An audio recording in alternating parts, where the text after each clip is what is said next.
human body is a three-dimensional form, but we have to depict that on a flat surface. So what I usually do when drawing a body is I simplify it into the spheres, cylinders, and cubes. So our basic shapes. It won't be like the perfect version of these shapes, but a more altered version that matches human anatomy a little bit more.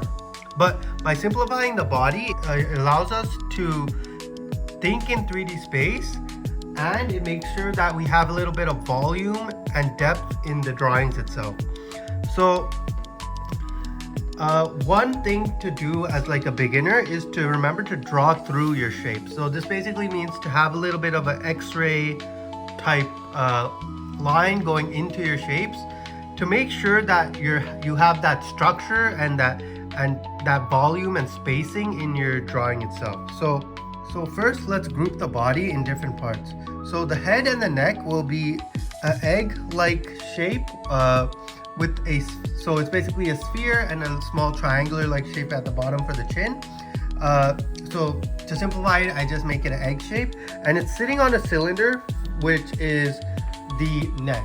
And then the chest to the hips, I usually like to use tapered cylinders. Starts off as a large cylinder and it gets smaller near the bottom. Of course, it doesn't get too super small, and it does change based on the proportions of or the character that you're drawing.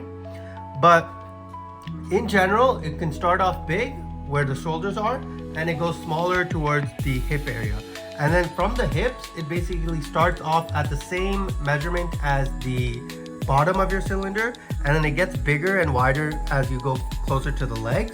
Then on top of those, you can add your anatomical features and stuff like that. But for now, just using these basic shapes, you'll be able to get 90% to where you're trying to get to when drawing a human figure. So we want to make sure that we get our proportions right. So of course, when you use reference and stuff, you'll look at that and you'll be able to tell if something looks off or if something feels longer or shorter. But if you're trying to design your own characters on your own, using that study of like the references, you'll be able to still see what's off in your drawings itself.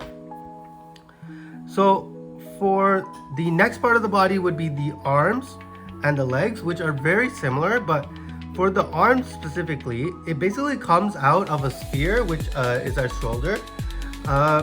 And from the sphere, it basically it narrows down and tapers smaller towards the elbow.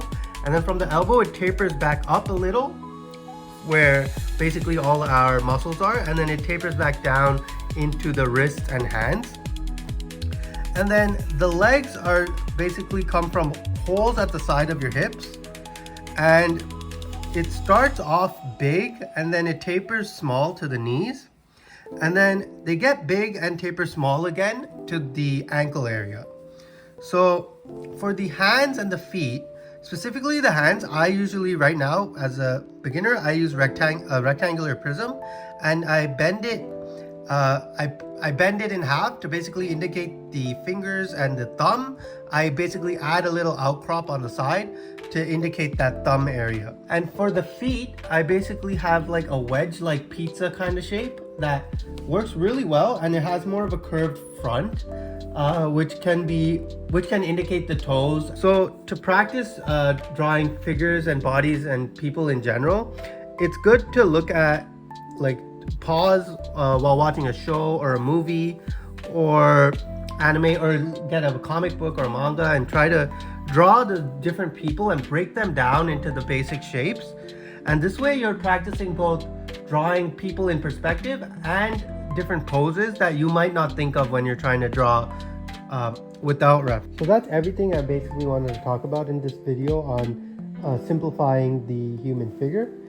If you have any questions or want me to talk about something specific in my next video, leave a comment below. Like and subscribe. Bye.